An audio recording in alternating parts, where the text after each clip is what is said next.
nouveau journal sur la RT Éduc. Mesdames et messieurs, merci d'être avec nous. Place au titre. 24 ans après son assassinat dans son cabinet de travail, la République démocratique du Congo commémore la mémoire de Laurent Désiré Kabila. Une messe d'action de grâce a été organisée par la fondation portant son nom. Au ministère de la formation professionnelle, le ministre Ekila a remis un lot d'équipements informatiques au service de son secteur, ce dans le but de maximiser la qualité de travail. Le projet pont en route Rail Kinshasa et Brazzaville est en train de prendre forme. Après les discussions entre le chef de l'État Félix Antoine Tshisekedi et son homologue Denis Sassou Nguesso, la première ministre a à son tour lancé les travaux de matérialisation à Kinshasa.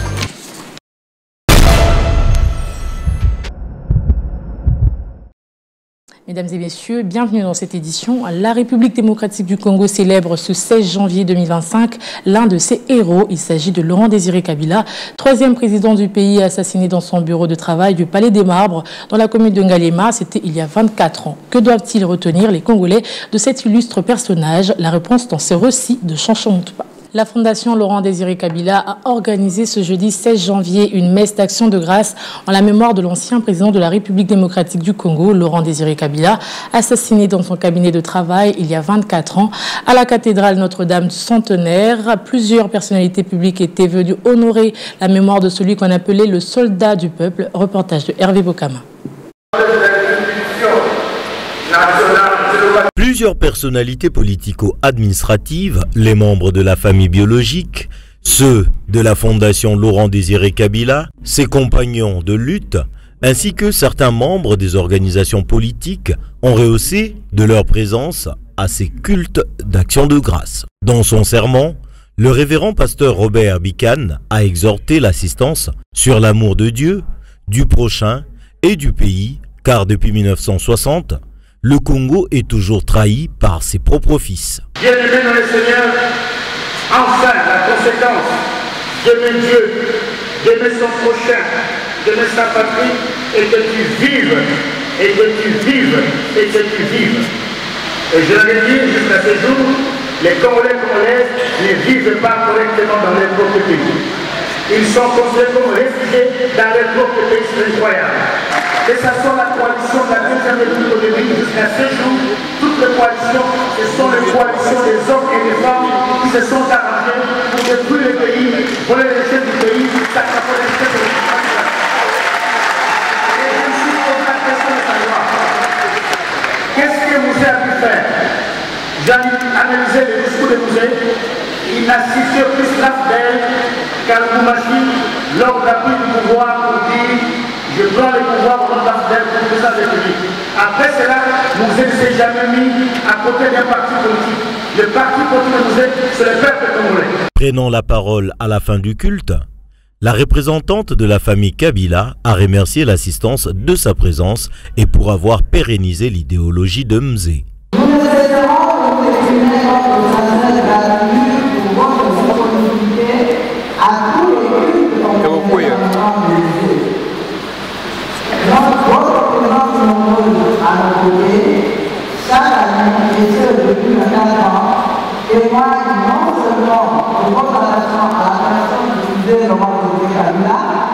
Mais aussi de votre volonté de raviver les enseignements que vous avez retenus de sa lutte contre l'impérialisme et la dictature et pour sa doctrine de révolution par an qui aujourd'hui se répond du calendrier de reconnaître en vue d'une réconciliation réelle et une cohésion de la continuité durable.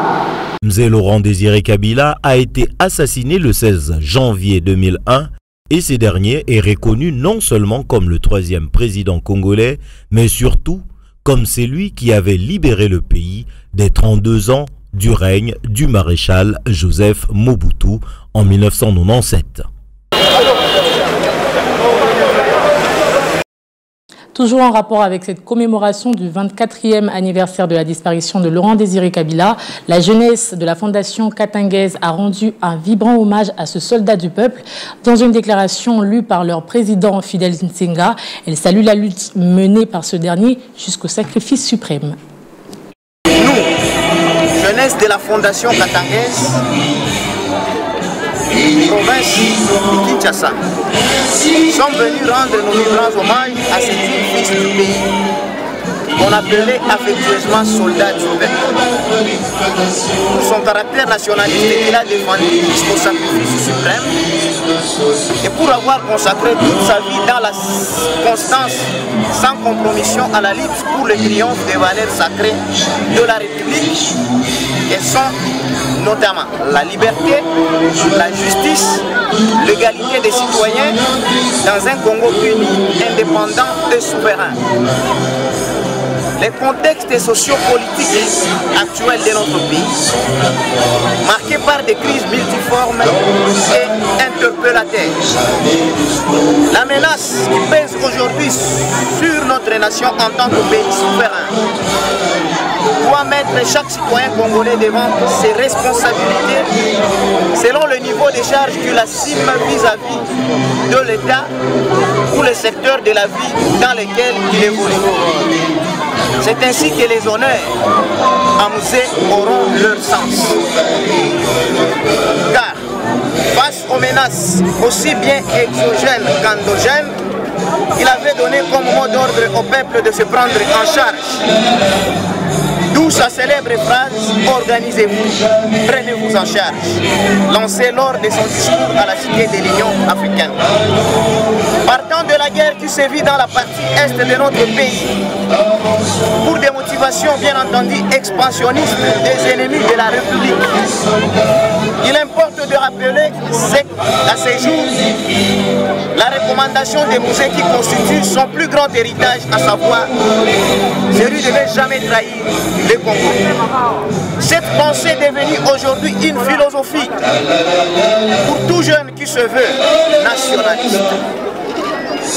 Face au climat d'insécurité et de banditisme urbain qui ont élu domicile dans l'espace du Grand Katanga en général et dans la ville de Lubumbashi en particulier, nous réitérons la position de la Fondation Katangaise telle qu'annoncée par son président national, l'honorable Dieudonné Mbanga Mukosi, lors de son récent discours où il demandait à la population et aux autorités d'unir les forces pour vaincre ce fléau.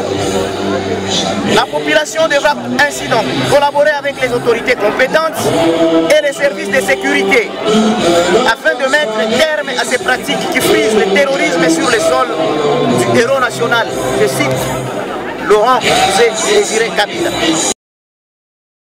Des nouvelles du ministère de la formation professionnelle. Le ministre Marc Ekila a doté les services de son secteur d'un lot important de matériel informatique et mobilier. Ces équipements visent à maximiser la qualité du travail et redynamiser le secteur de la formation professionnelle. Regardez. Le ministre de la formation professionnelle, Maître Marc Ekila Likombo, a remis le mardi 14 janvier 2025 un lot important de matériel de travail aux membres de l'administration centrale de son ministère. Il s'agit notamment de 45 ordinateurs portables HP et 2 Mac desktop avec 47 antivirus ainsi que 47 licences Office 2022 et 47 sacs à dos, 8 imprimantes petit format, 10 régulateurs de tension stabilisateurs, 7 disques durs externes et de 3 rétroprojecteurs, comme appui institutionnel de l'Agence belge de développement Enabel, partenaire du ministère de la formation professionnelle. Dans le lot également des meubles de bureau, dont 20 chaises roulantes, 80 chaises simples, des tables, des armoires, des poubelles et 4 fontaines comme appui du cabinet du ministre. La secrétaire générale AI à la formation professionnelle, Gisèle Kendelou Mouamini, qui a réceptionné ce matériel aux côtés de l'inspecteur général Valentin Mitendo et du directeur du CNACPF, a salué ce geste qui témoigne de l'engagement du ministre à doter l'administration des meilleures conditions de travail. Elle a par ailleurs souligné que c'est pour la toute première fois que l'administration de la formation professionnelle soit dotée en équipement de travail de cette ampleur. Avec votre leadership, Excellence, pour la toute première fois dans ce ministère ici, nous recevons un lot si important de matériel informatique, des chaises, des tables. Vraiment, nous prions que tous les autres projets que ça puisse aussi aboutir. De son côté, Maître Marc Ekilali Kombo a appelé les bénéficiaires à maximiser la qualité de service et à produire des résultats en vue de concrétiser la vision du chef de l'État, Félix Antoine Tshisekedi Tshilombo. Il a également promis de remettre un autre lot de matériel de travail à l'administration des provinces, toujours dans l'optique de l'amélioration des conditions de travail des agents et cadres de la formation professionnelle. Ça rentre dans le cadre des efforts du gouvernement de la République pour vous mettre dans de très bonnes conditions de travail. Je suis trop exigeant parce que nous avons un grand défi à relever dans ce ministère. Nous devons construire le ministère et lui donner son contenu. Je vous donne pour que vous en fassiez vraiment bon usage. Il faut signaler que ces matériels ont été répartis entre les différents services de l'administration. Rendons-nous au Maïndombe où le ministre provincial de l'Éducation nationale et Nouvelle Citoyenneté, formation professionnelle, promotion et innovation technologique s'emploie à promouvoir le secteur de la formation professionnelle. À en croire Justin Iolo, plusieurs centres de formation seront ouverts dans toute la province afin de permettre à la population de Maïndombe de lutter contre le chômage et voir au rabais le taux de pauvreté. Blaise Mabala. Au niveau de la formation professionnelle, à quoi servent les fonds alloués à ces ministères alors que chez moi dans le Maïndombe, ce ministère n'existe que de nom. Même les quelques écoles qui existent là, les gens ne sont pas payés. Valoriser puis promouvoir les secteurs du ministère de la formation professionnelle de la province de Maïndombe, c'est la détermination du ministre provincial du ministère de l'Éducation nationale et Nouvelle Citoyenneté, formation professionnelle, promotion et innovation technologique de la province de Maïndombe, Justin Iolomolapi. Raison pour laquelle il a visité ce mercredi 15 janvier 2025 le bureau gestionnaire de ce secteur, notamment celui du directeur provincial de Proved, de son inspection principale provinciale IPP, du CNACPF, ainsi que celui des sous-divisions sous Proved. Pour lui, les élèves qui sont scolarisés, il y a ceux qui n'ont pas eu la chance d'avoir des diplômes. Ils sont là au village. C'est l'importance des centres professionnels. Malheureusement, pour nous, les Maïndombe, la formation professionnelle, on dirait, elle est un peu timide là. Timide pourquoi? Parce que, dit-on, gérer un agent non payé, gérer un personnel non payé, moi je l'ai toujours dit, on dirait c'est un péché. C'est un péché pourquoi un ventre affamé n'a point d'oreille.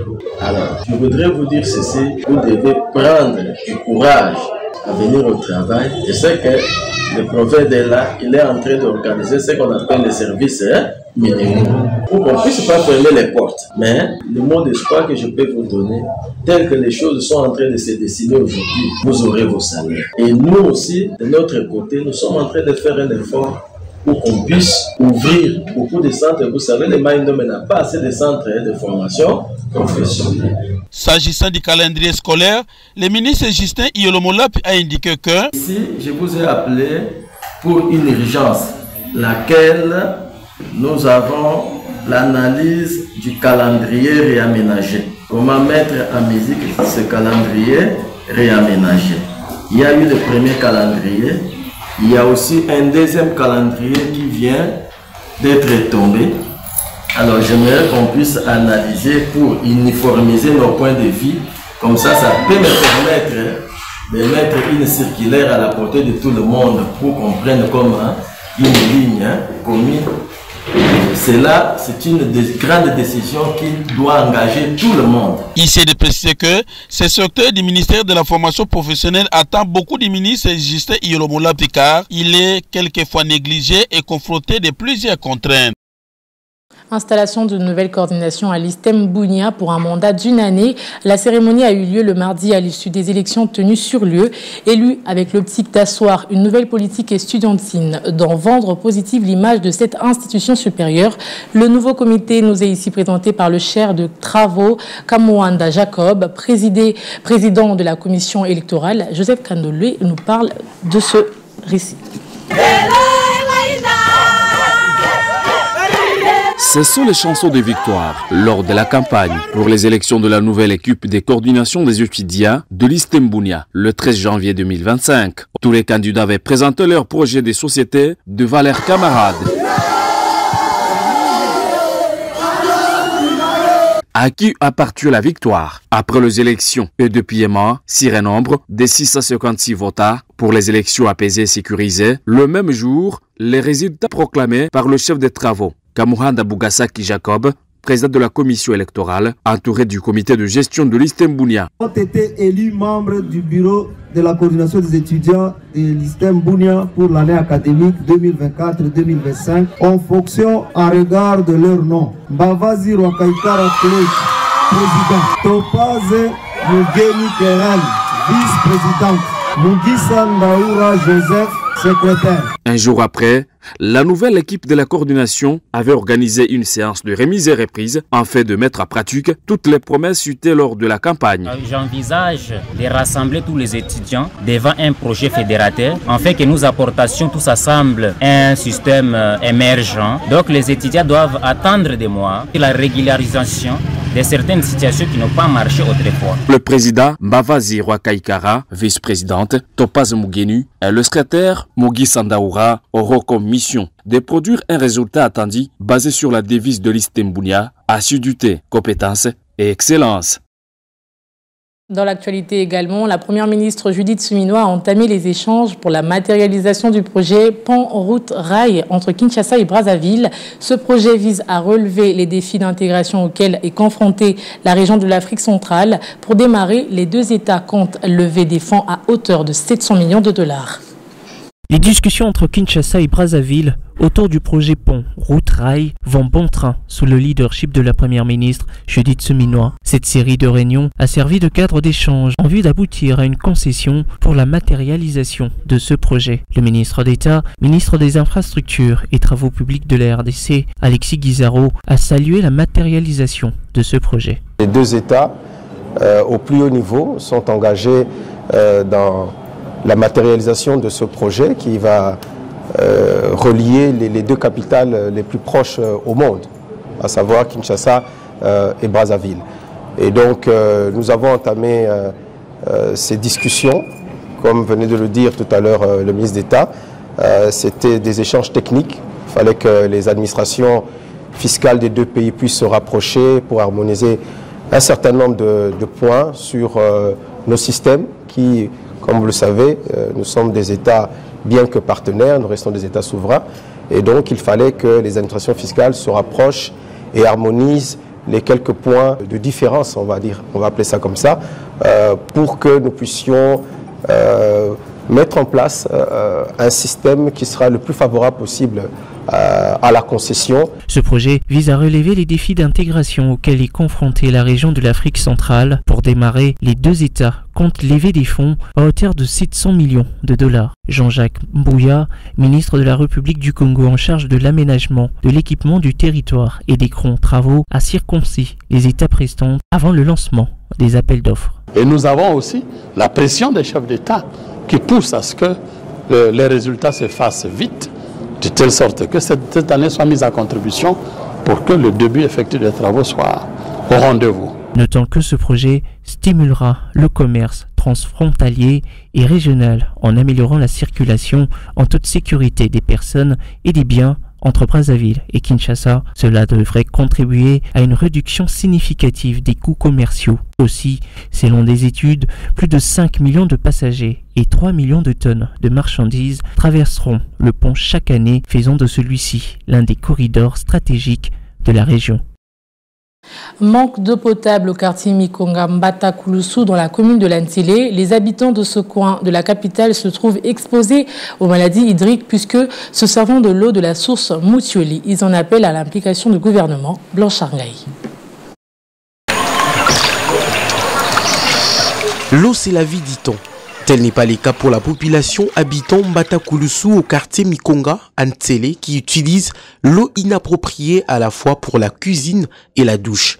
Une situation qui laisse à désirer, les habitants ne savent plus à quel sens se vouer. Je puis cette eau pour me laver et enfin aller à l'école. Cette même eau nous permet de laver nos assiettes ainsi que pour boire. Il y a la gratuité de l'enseignement primaire, mais malheureusement, nous éprouvons d'énormes difficultés en eau potable.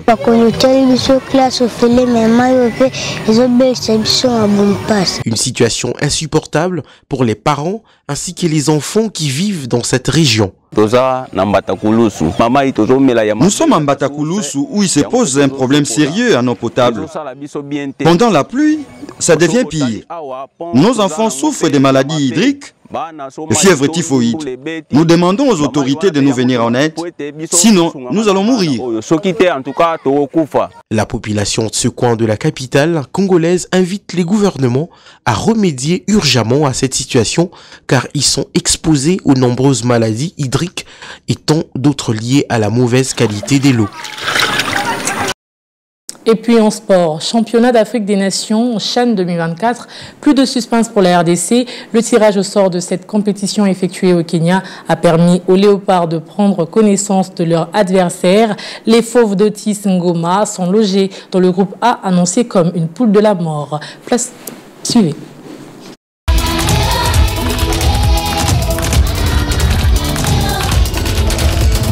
C'est au Centre international de conférence à Nairobi au Kenya qui a eu lieu la cérémonie du tirage au sort de la 8e édition du championnat d'Afrique des Nations, et ce, en présence de plusieurs personnalités du football africain. Cette 8e édition réunira 19 sélections composées de joueurs évoluant dans leurs pays respectifs, et la République démocratique du Congo, double vainqueur de cette compétition, est placée dans le groupe A, avec le Kenya, l'un des pays hôtes, le Maroc qui est également double vainqueur comme elle, l'Angola, la Zambie viennent compléter ce groupe. Logés dans un groupe à 5 pour 2 tickets qualificatifs, Otis Ngoma et ses poulains sont très attendus pour franchir le premier tour, ce qui n'a pas été le cas lors de la dernière édition. L'efficacité offensive reste un atout de taille à l'image de la qualification obtenue en battant les Sao du Tchad, 3-1 à Kinshasa, après le match nul d'un but partout en aller. Signalons par ailleurs que la RDC est à sa 7e qualification à la phase finale du championnat d'Afrique des Nations, sur les 8 éditions, faisant de lui l'un des pays le plus réguliers avec 2 trophées remportés en 2009 et en 2016. Initialement prévu du 1er au 26 février de l'année en cours, la 8e édition du CHAN se jouera au mois d'août conjointement dans 3 pays d'Afrique de l'Est, la Tanzanie, le Kenya et l'Ouganda. Le gagnant empochera la somme de 3,5 millions de dollars, ce qui représente une révalorisation de 75% par rapport aux éditions précédentes.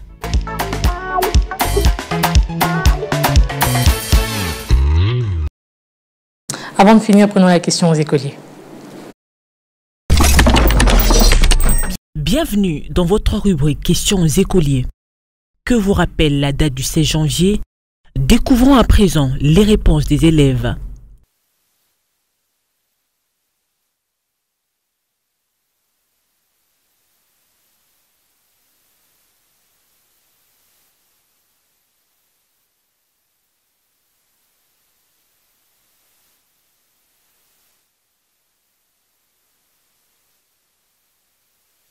La date du 16 janvier nous rappelle l'assassinat de Laurent Désiré Kabila, président de la République démocratique du Congo en 2001. Le président congolais Laurent Désiré Kabila avait été abattu dans son bureau de sa résidence officielle, le Palais de Marbre à Kinshasa, capitale du Congo. Voilà qui met fin à cette session du journal. Mesdames et messieurs, merci de l'avoir suivi. Excellent suivi des programmes sur vos antennes.